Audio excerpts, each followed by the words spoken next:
Hello दोस्तों, मैं लाडो। आप देख रहे मेरा channel Lado the crazy girl.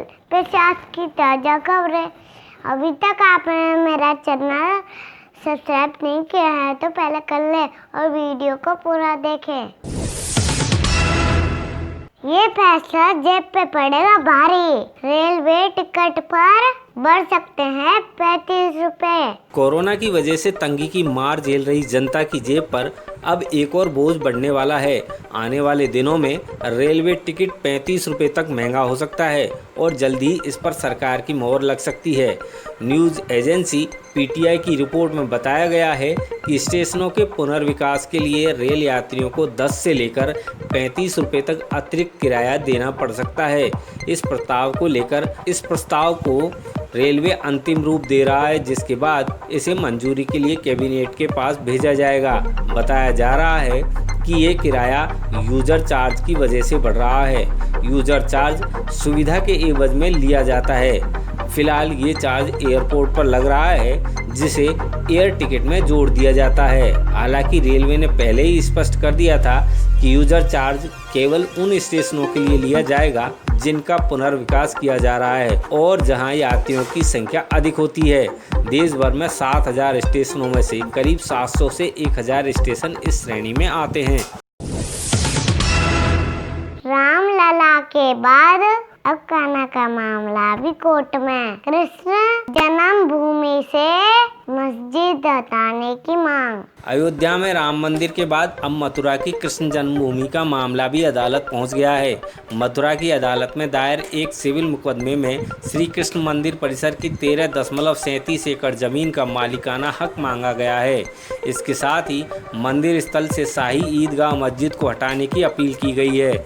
जानकारी के मुताबिक सुप्रीम कोर्ट के वकील विष्णु शंकर जैन के साथ भगवान श्री कृष्ण विराजमान की सखा रंजना अग्निहोत्री ने कोर्ट में यह सिविल सूट दायर किया है।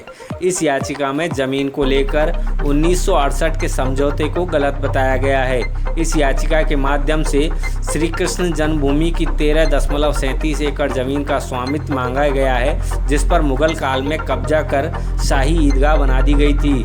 संतों की सबसे बड़ी संस्था अखिल भारतीय अखाड़ा परिषद ने मथुरा के श्री कृष्ण जन्म स्थान विवाद पर चर्चा के लिए 15 अक्टूबर को सभी 13 अखाड़ों की एक बैठक बुलाई है। इस विवाद को लेकर दायर याचिका में परिषद पक्षकार बनेगा या नहीं, इस पर चर्चा होगी।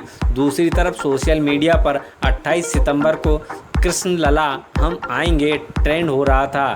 दूसरी तरफ अखिल भारतीय तीर्थ पुरोहित महासभा ने 17वीं सदी की मस्जिद को हटाने के लिए याचिका दायर करने की आलोचना की है। कोरोना महामारी के बीच चीन के एक और वायरस का भारत में मंडरा रहा खतरा। भारत में कोरोना महामारी का प्रकोप थमने का नाम नहीं ले रहा। हर दिन हजारों की संख्या में लोग कोविड-19 की चपेट में आ रहे हैं। इसी बीच भारत के वैज्ञानिकों ने एक और चीनी वायरस के खतरे को लेकर आगाह किया है। Indian council of medical research के वैज्ञानिकों ने कैटक्यू वायरस नामक एक और वायरस की खोज की है।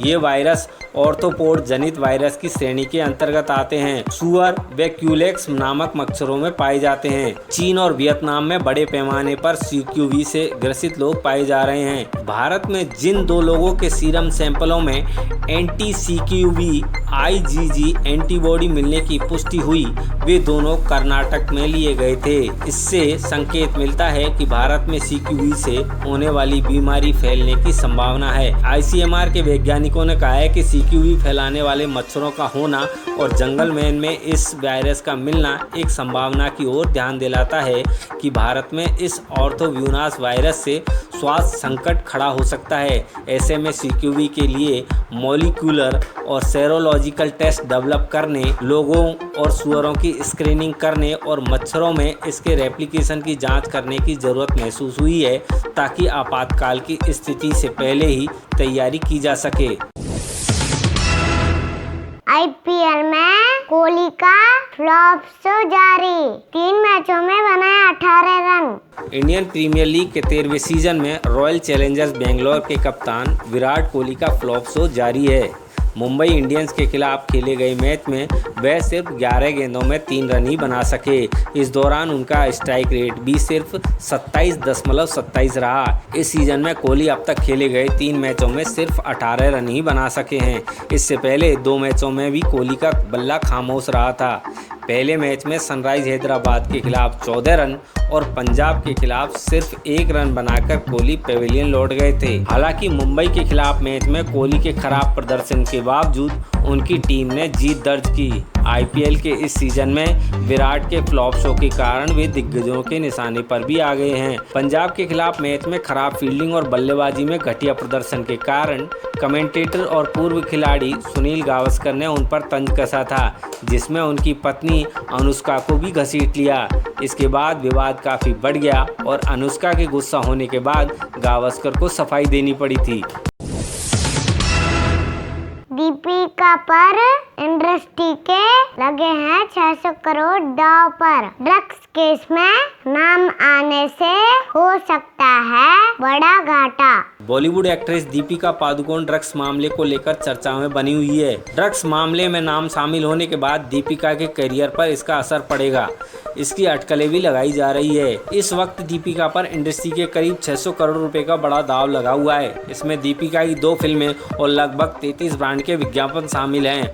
आने वाले समय में दीपिका शकुन बत्रा की फिल्म में नजर आएंगी। इस फिल्म का बजट लगभग 80 से 90 करोड़ बताया जा रहा है। इसके अलावा दीपिका के पास द्रौपदी जैसा एक बड़ा प्रोजेक्ट है। इस फिल्म का बजट लगभग 200 करोड़ होगा। फिल्म को मधु मंटेना प्रोड्यूस करने वाले हैं। हालांकि खुद मधु मंटेना का नाम भी इन दिनों नशाखोरी को लेकर सामने आया है, लिहाजा एक्ट्रेस और प्रोड्यूसर का फंसना इस फिल्म के लिए मुसीबत खड़ी करने वाला है। एक्ट्रेस जल्द ही रणबीर कपूर के साथ फिल्म 83 में नजर आने वाली हैं। इस फिल्म में दीपिका कपिल देव की पत्नी रोमी देवी का किरदार अदा करेंगी। इसके साथ ही दीपिका लगभग 33 ब्रांड का विज्ञापन करती हैं, जिनकी कीमत करीब 300 करोड़ रुपए है। इस विवाद का असर दीपिका की फिल्मों पर पड़े या ना पड़े, लेकिन उनके विज्ञापनों पर जरूर पड़ेगा। किसी भी सेलिब्रिटी के विवाद में फंसने के बाद उनसे विज्ञापन वापस ले लिए जाते हैं, क्योंकि सोसाइटी पर इसका गलत असर पड़ता है। जानकारों की माने तो ड्रग्स कंज्यूम करने पर जेल नहीं होती, इसकी पेडलिंग पर होती है। ऐसे में अगर यह साबित भी हो जाता है कि दीपिका ने ड्रग्स लिया है तो उन्हें जेल तो नहीं होगी, लेकिन करियर पर जरूर असर होगा। ट्रेड एनालिस्ट कहते हैं कि संजय दत्त का नाम भी ड्रग्स केस में आ चुका है, लेकिन दर्शकों ने उन्हें फिर से स्वीकार किया। ऐसे में दीपिका की फिल्मों पर तो इसका कोई असर नहीं होगा, लेकिन विज्ञापनों पर जरूर इसका असर होगा। अब ड्रग्स केस में नाम आने के बाद दीपिका के सामने यह सबसे बड़ी चुनौती होगी कि वो अपने फैंस का प्यार और भरोसा फिर से वापस कैसे पाएंगी। तो ये थी आज की खबरें। कल फिर मिलेंगे, तब तक ले बाय बाय। मेरे चैनल को लाइक करना, सब्सक्राइब करना ना भूलें। Thank you, bye bye.